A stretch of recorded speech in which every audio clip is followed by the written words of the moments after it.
Welcome back to Ghost Pirate Entertainment. I'm your host, Kanan Becker, and today we do another deep dive into Shudder. And with that, let's get to the list.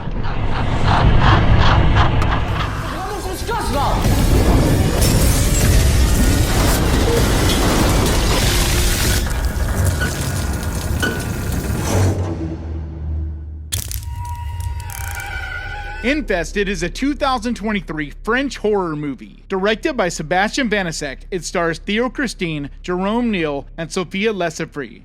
Residents of a rundown French apartment building battle against an army of deadly, rapidly reproducing spiders. Théo, tu te caches, Théo. Tu te fous de ma gueule.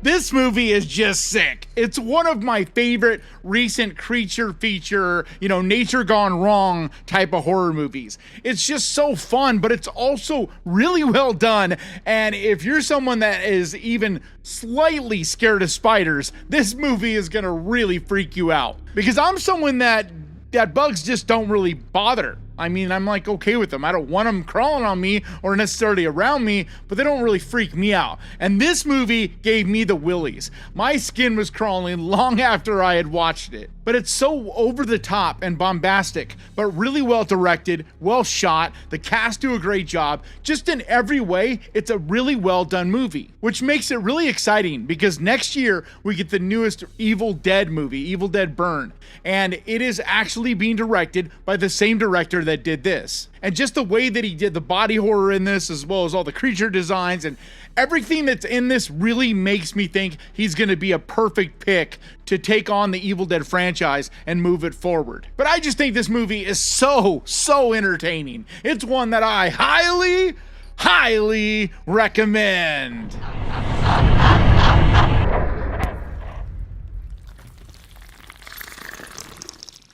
Бегите. Sputnik is a 2020 Russian sci-fi horror movie, directed by Edgar Abraminko in his feature directorial debut. It stars Oksana Akashina, Petri Fedorov, and Fyodor Bondarchuk. The lone survivor of a spaceship incident hasn't returned home alone. Hiding inside his body is a dangerous creature. Что с Сашником? Он ничего не знает об этом. Моя задача – это разделить паразита и носителя. This is such an overlooked sci-fi horror movie. It really surprises me because it's so well done. It definitely has a budget because nothing feels cheap or fake or in any way takes you out of it by not being up to par. But instead it feels very authentic. It feels very real. It feels like you're watching a real military installation, and this stuff going down feels hyper real because of that. And because it being a Russian military type of installation in this, there's a very emotionless, cold way that this movie goes about itself for a good chunk of it. But then as things start to ramp up and it gets more and more intense, you start to see those emotions coming out. And it gets even more frightening to me because of that juxtaposition of that real coldness with that intensity that eventually happens. But I love the special effects in this because they're not overly used. This is not a movie where there's like huge, crazy explosions and aliens coming down and having a war with Earth. It's not that kind of movie. It is a kind of small feeling situation, but that gives it an even more realistic feel to me. But when they do the special effects, they feel unique and creative and very lifelike and realistic. But the more we hear in the news about there really being some type of UFO that the governments don't know what it is, movies like this work even more for me because of it not being like a big Independence Day kind of thing where it takes a lot of suspending your belief to buy into the story and all that. A movie like this feels real because it is a much more small, realistic feeling situation. So I think if you're in the mood for a sci-fi horror thriller, this is a great pick. What in hell are you? Man and Orca.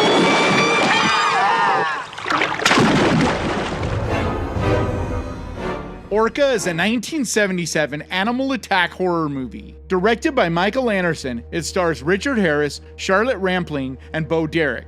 A fisherman and his crew are targeted by a killer whale that's seeking vengeance for the death of its mate.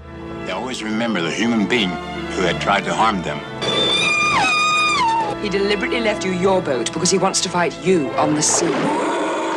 So out of all of the knockoff, rip-off movies from this era that were trying to make a new Jaws, you know, because Jaws was so successful, there was a ton of them that were made at this era. This is one of the best. I think this one and Piranha are probably the best. Now, I'm not saying that they're on the level of Jaws. I mean, Jaws is an all-time classic. Everything about it is incredible in my opinion. So I'm not saying that. But I do think that this movie, just like Piranha, are a lot of fun, and especially if you're a fan of this era in film, because the cast is really, really good in this. They all do such a fantastic job with what they're given. And even though there's a pretty simple story here in a lot of ways, I really appreciate and enjoy what they do. But a big warning for all you animal lovers out there, you might not want to watch this if you can't handle seeing at least fake animals hurt on screen, because it looks pretty realistic. It's not real. They're not really killing killer whales, but there definitely are some scenes that are pretty gruesome and hard to watch. But for me personally, that gave it this extra edge to it. It made it feel even more realistic and believable, and really pulled at my heartstrings and made me more interested in the movie. So I appreciate it for taking that leap and really making it gnarly in that way, because it does a really good job of kind of Disney-fying these killer whales. And yeah, it's a little cheesy because of the era it's in, and there wasn't as much knowledge of animals, but you got to kind of go in and lean into that and just accept that as being this story, because animals don't really act this way. They don't react the way humans do. There aren't animals out there that are going and looking for vengeance, at least not to the degree that they do in this. But this movie also kind of reminded me of the movie The Car. So if you're familiar with that movie, it's from this same era. There's just something similar about it, about this thing that just continually comes at you and attacks everybody, and everybody in its way gets hurt, you know, that kind of thing. But just the way that it's shot and the way that they handle all that, it felt very similar to that. It's just, you have a killer whale here instead. But I love killer whales. I love the ocean and everything involved with it. So that just added an extra layer of interest for me. But mostly, this is just a fun movie. Like I said, it does get campy. There is a lot of cheesy qualities to it, mostly due to the era. It's not that it's a bad made movie or anything like that. It's just some of the stuff in this, you know, make you chuckle a little. But I think if you're in the mood for a classic, something from the 70s that has that 70s charm all over it, this is a really, really fun one.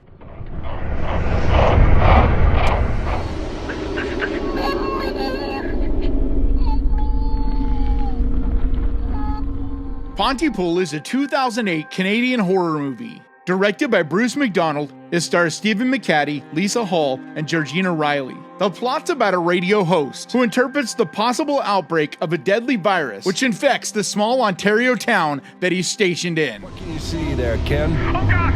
They're pulling two people out of a van! Who are they? There's a bunch of them. They're people, but they're crazy.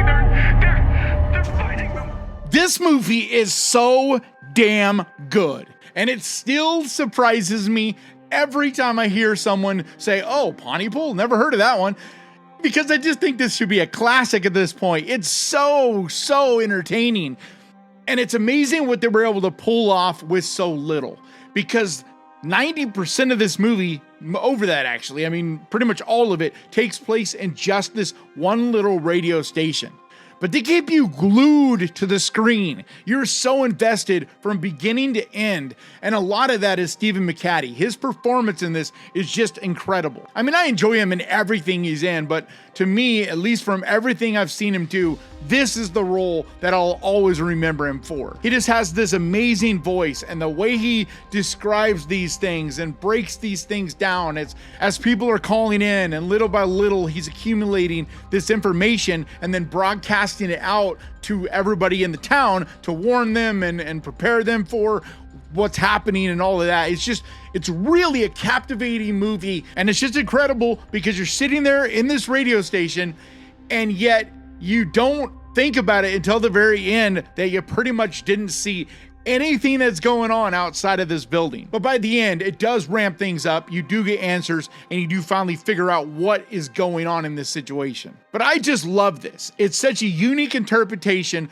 on the zombie infected type of movie. It feels super different while still doing something similar at the same time. But if you haven't seen this, do yourself a favor and make this the next thing that you watch. The magic will find another broken person. It will never behind you.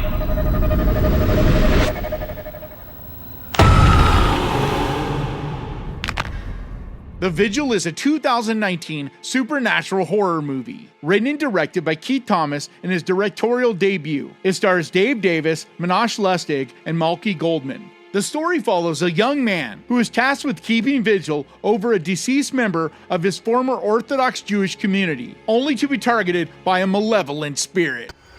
There is something very, very wrong here. We have to go now.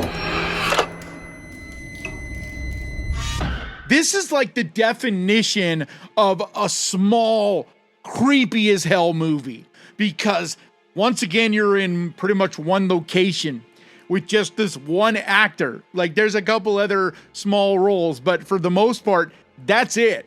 But this movie does such a good job with the sound design, the lighting, the different creepy things that happen, the way they're set up, the anticipation, the way that's built. It's a really, really well executed and well directed movie. And I've been singing its praises since I saw it back in 2020.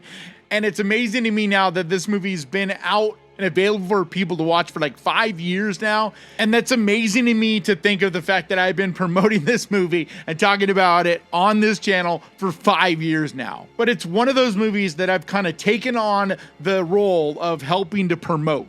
I don't know why, but there's just those certain movies that are really small and I feel like they're so good, but because they didn't have any kind of budget, nobody promoted them. They never have really gotten the cult following and the eyes that they truly deserve. And so I constantly bring them up on this channel, like maybe once every year or so.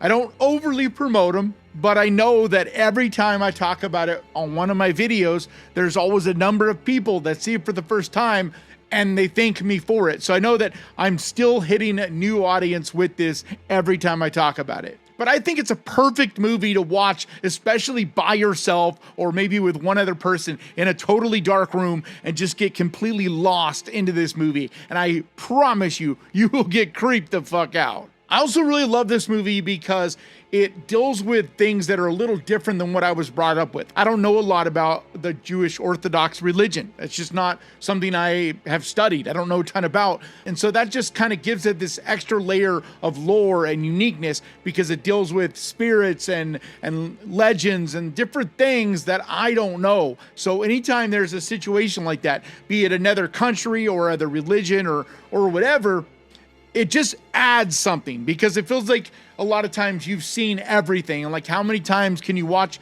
a possession movie, a demon movie, a zombie movie, or whatever, you know, without it feeling like, yeah, you're just seeing the same thing over and over. But when you see something like this that deals with a different kind of presence and reasoning behind it and all of that, it just feels fresh and it gets under your skin that much more. Either way, I think it's a real gem that you absolutely should check out. She's their friend.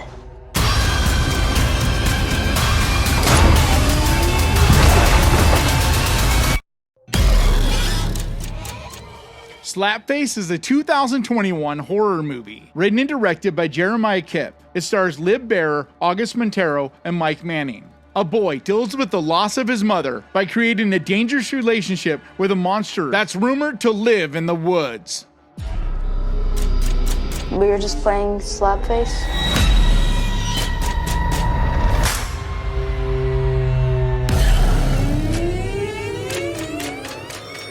This is one of those movies that is absolutely a victim to its name.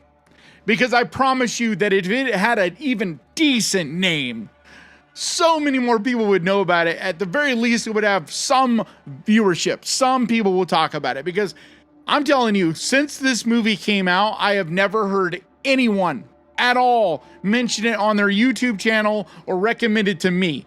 And that's crazy. Like, out of all the different channels that I've watched over the last 5 years, all the different comments that I get from you guys telling me to check out movies, for nobody to ever speak of this is wild. Because it's not that it's a bad movie. It's not. It's actually a really powerful, well done movie that has some unique twists and turns. And I'm not saying it's a game changer. It's definitely a smaller movie that keeps it pretty simple. There's not a ton to it, but I think the entity design, the lore and legend behind it, the why, all of that, there's a lot here, a lot of layers to it. It has something really moving to say that definitely impacted me. I felt this movie. But you have to be a fan of small indie movies, ones that are a bit of a slow burn, that have a lot of dialogue to them. And that's kind of the driving force behind a movie like this. It's not something that's going to be super exciting or terrify the piss out of you. It's not like that. It's one of those smaller, artsy, slow burn films. But if you enjoy that stuff, that deals with dread, that deals with a lot of powerful emotions, loss, abuse, like all these different things like that, I think it's going to get under your skin, and I think you'll really appreciate it like I do. But if that sounds intriguing to you at all, definitely give this one a chance. The company of wolves is better than that of man. Hunted is a 2021 French-Belgian-Irish survival thriller. Directed by Vincent Perrinaud, it stars Lucy DeBay, Christian Blanchard, and Kieran O'Brien. A young woman gets involved with a stranger after a visit to the bar. But when another man joins them, she realizes something terrible is about to happen. So she manages to escape into the woods, and a wild chase begins.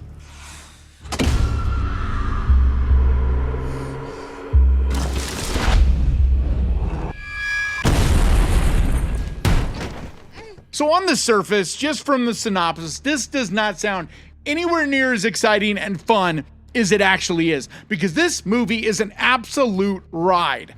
Because really, minutes into the movie, the chase begins. So the vast majority of this movie is just this wild chase through the woods, through houses, through you name it. All these different things she has to get through to survive.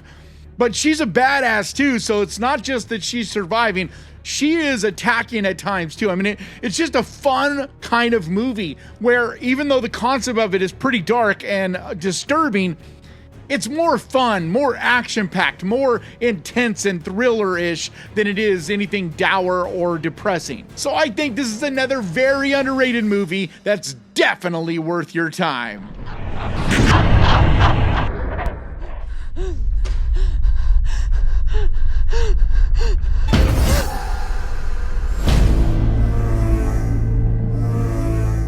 The Rental is a 2020 horror thriller, co-written, produced, and directed by Dave Franco in his feature directorial debut. It stars Dan Stevens, Alison Brie, and Sheila Vaughn. Two couples rent a vacation home for what should be a celebratory weekend, but soon they begin to suspect that they are being watched.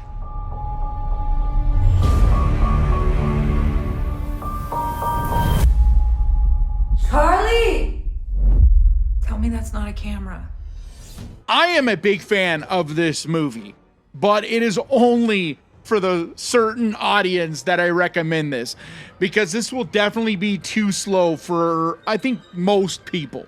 Because a lot of this is this drama, and it's kind of this drama between these couples and different things that are going on. And so there's a lot of that to it. So it doesn't feel like a horror movie, doesn't feel like a thriller for a good chunk of it. But I really appreciate it for that, because it takes this time really getting you to know who these people are, so you care about them when things start to hit the fan. But then little by little, it starts to get more and more uncomfortable, more and more disturbing and twisted, and the dread and the anxiety and that stuff starts to build, and you start getting this feeling that some shit's about to go down. But it really takes its time getting there. So you gotta be patient and stick with it and pay attention to the dialogue, to the little nuances, the little things that this movie does that kind of clue you in on the bigger picture. But ultimately, this movie gets really disturbing and gets under your skin. On top of that, it has a phenomenal cast. I'm a huge fan of Dan Stevens as well as Alison Brie, and then it's directed and written by Dave Franco, so there's a lot of talent on display in this movie. But once again, it is definitely not for everyone. But for the right audience, I think this movie is so entertaining and definitely worth checking out. He's in the room. Let him get a little closer to you. Inhale. And on my mark, fire! See For Me is a 2021 Canadian thriller directed by Randall Okita. It stars Skylar Davenport, Jessica Parker Kennedy, and Kim Coates. The story's about Sophie, a visually impaired teenager who is house sitting for a wealthy client. When 3 criminals break into the house to rob it, Sophia's only defense is her smartphone app called See For Me. Hey, what can I do for you? Hi, I'm locked out. Do you see a way I can get back in? Let's move around the perimeter. You're right in front of a sliding glass door. Can you feel it? There's been a number of movies that have dealt with something similar to this because there is a real app that does a lot of these same things. There's all these different apps out there for visually impaired, hearing impaired, things like that, where there is someone that'll assist you if you have one of those conditions to be able to live a normal life and deal with certain things. But of all of the ones out there, this one feels the most realistic to me. And everybody involved feels the most likable and authentic in this. Because some of the ones that have dealt with similar premises to this, they're a little bit outlandish, a little bit wild, and they stretch the way something like this could actually happen a little more than I like. And I like this one because it feels more grounded. Because yeah, she definitely needs someone to see for her to do a lot of the things she has to do in this movie, but it does a really good job of setting those things up and showing how it's possible and showing her failing at certain things and not being like a superhero by any means. But it's a fairly simple, small movie, nothing over the top, nothing wild, but it's an entertaining watch that gets very intense, keeps you on the edge of your seat, and it'll keep you invested the entire time. So if you're looking for a heart-pounding thrill ride, this is a damn good one.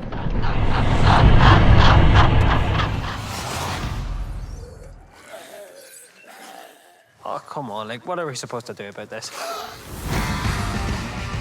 Boys from County Hell is a 2020 Irish comedy horror movie. Written and directed by Chris Baugh, it stars Jack Rowan, Nigel O'Neill, and Louisa Harland. A crew of road workers, led by a bickering father and son, must survive the night when they accidentally awaken an ancient Irish vampire.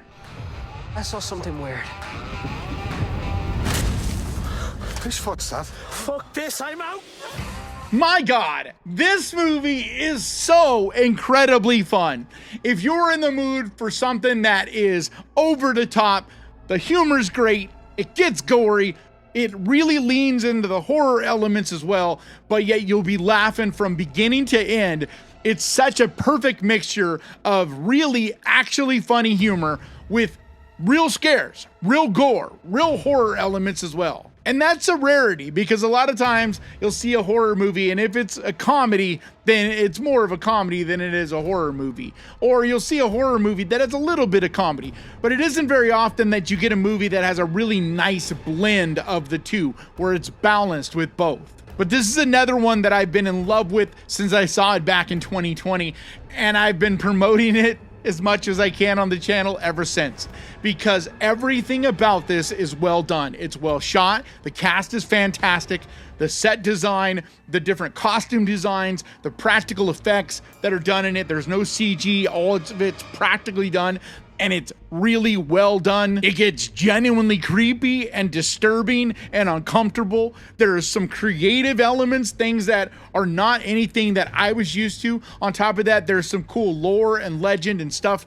that I wasn't aware of when it comes to the Irish culture and where vampires fit into all of it. And so that was a fun thing to discover with this movie as well. But it gets pretty wild and over the top and is definitely action-packed at times as well. I just think it's an incredibly entertaining, fun movie that's a perfect pick for this Saturday night. So do yourself a favor this weekend, pick one of the movies off of this list, grab your popcorn and your candy, and enjoy! And like always, thank you so much for watching. Please crush that like button. And remember, guys, horror can be fun. And I'll see you all next time.